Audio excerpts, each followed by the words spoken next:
Hai semuanya, apa kabar? Sehat, sukses, bahagia selalu. Jangan lupa subscribe, like, bagikan channel ini dan juga berikan komentar Anda agar kami semakin semangat dalam memberikan Anda update terbaru mengenai dunia pasar modal setiap harinya. Bagi Anda yang selama ini telah mendukung kami ucapkan terima kasih. Kami doakan Anda selalu diberikan kesehatan, rezeki, dan kebahagiaan yang melimpah. Jangan lupa aktifkan lonceng notifikasi agar Anda tidak tertinggal setiap update terbaru dari kami, Best Piece ID. Dan langsung saja kita mulai dengan penutupan market Eropa dan Amerika hari Jumat yang lalu.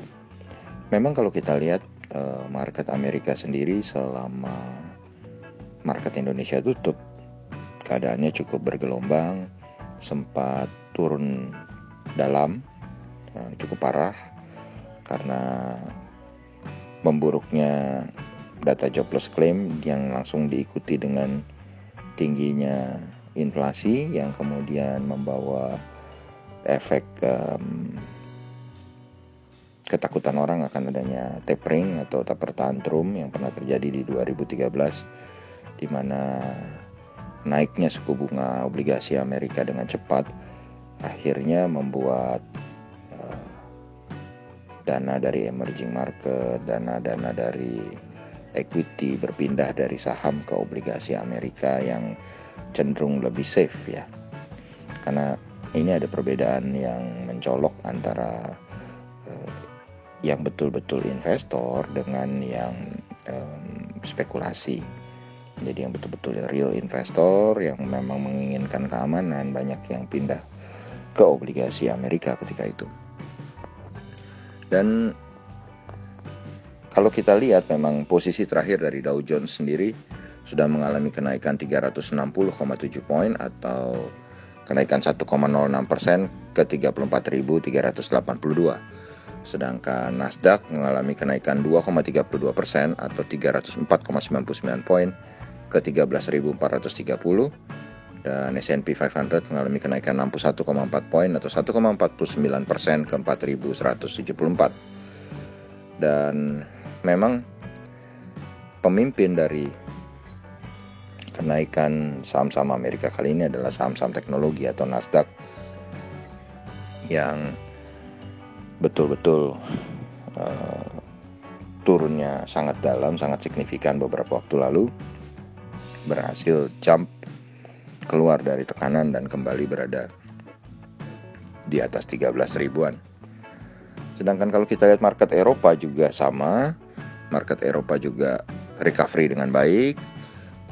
Seluruh pasar Amerika, Eropa recovery di atas 1%. Jadi kalau kita lihat FTSE 100 Index London mengalami penguatan 1,15% atau 80,3 poin ke 7.044. Sementara GDXI atau DAX Frankfurt mengalami kenaikan 1,43% atau 216,96 poin ke 15.417. Kalau kita lihat CAC Prancis juga menguat 96,8 poin atau 1,54% ke 6.385. Dan kalau kita melihat dari US 10-year bond sendiri mengalami penurunan cukup signifikan 0,033 poin atau 1,98% ke 1,635. Dan ini tentu adalah berita yang sangat baik bagi industri pasar modal, karena dengan turunnya obligasi 10 tahun Amerika akan membuat pasar menjadi lebih bergairah. Kemudian kalau kita melihat dari posisi rupiah sendiri, saat ini rupiah juga cukup kuat, berada di angka 14.197,5 rupiah per 1 US dolarnya. Dan kalau kita lihat TLKM NYSE atau saham PT Telkom yang diperdagangkan di New York Stock Exchange atau Telkom yang diperdagangkan di Amerika mengalami kenaikan 0,09 poin atau 0,4% ke 22,74. atau kalau kita rupiahkan adalah 3.230.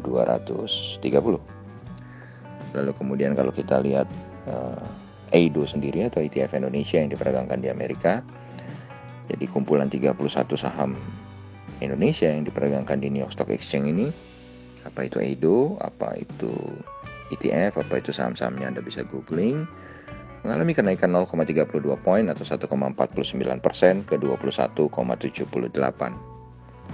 Sedangkan kalau kita berpindah ke market komoditi, dapat kita melihat market komoditi di mana oil atau WTI oil atau minyak mengalami kenaikan 1,55 poin atau 2,43% ke 65,37. Kemudian kalau kita lihat emas mengalami kenaikan 14,1 poin atau 0,77% ke 1838,10.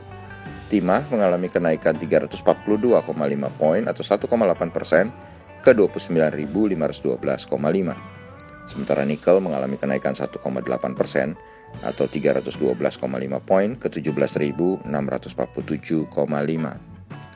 Sedangkan batubara Newcastle untuk kontrak bulan Mei mengalami penurunan 2 poin atau 1,98% ke 99.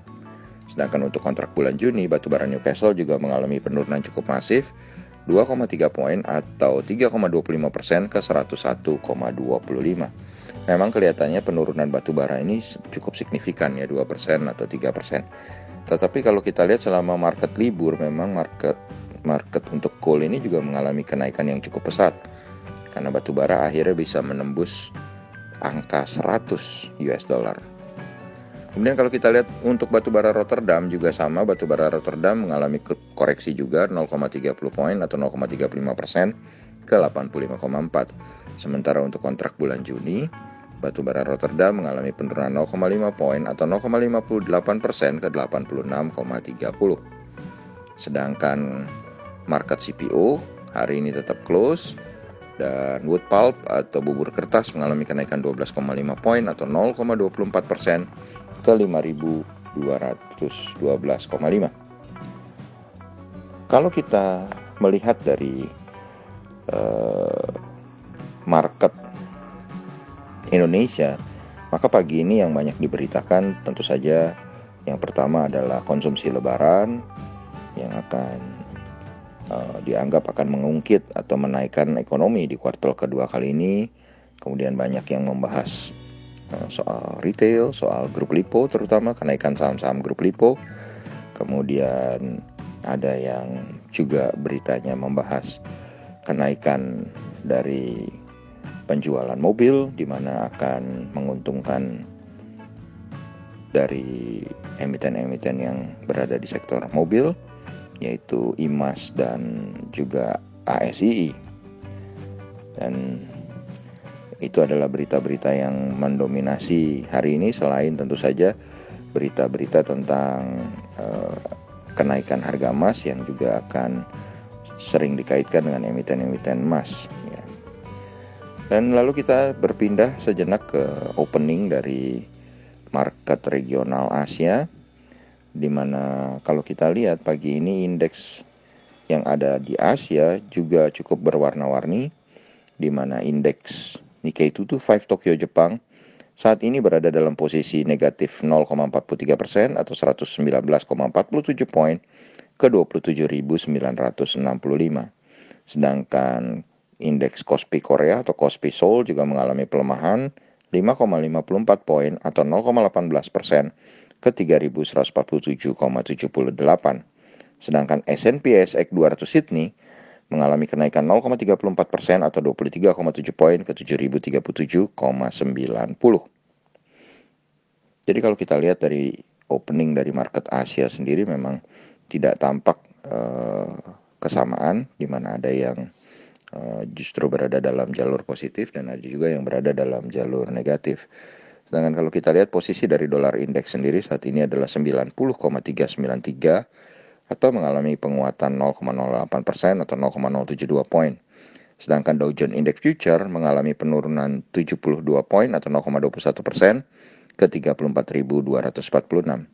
Penurunan Dow Jones Index Future biasanya akan membawa indeks Nikkei 225 Tokyo Jepang berada dalam zona merah. dan itu akan menekan market regional Asia hari ini. Di samping tentu saja isu lockdown Singapura yang kemarin memukul market Singapura, yang juga akan memainkan peranan untuk market Asia pagi ini. Dan kalau kita melihat dari keadaan yang ada saat ini, maka kami memprediksi bahwa IHSG akan berada di dalam zona merah sebesar 51% hari ini. Demikian apa yang bisa kami sampaikan pagi ini. Semoga bermanfaat bagi kita semua. Tetap sehat, tetap semangat, maju terus dalam mencapai profit maksimal di pasar modal Indonesia. Dan jangan lupa untuk selalu berusaha berbahagia. Sampai jumpa.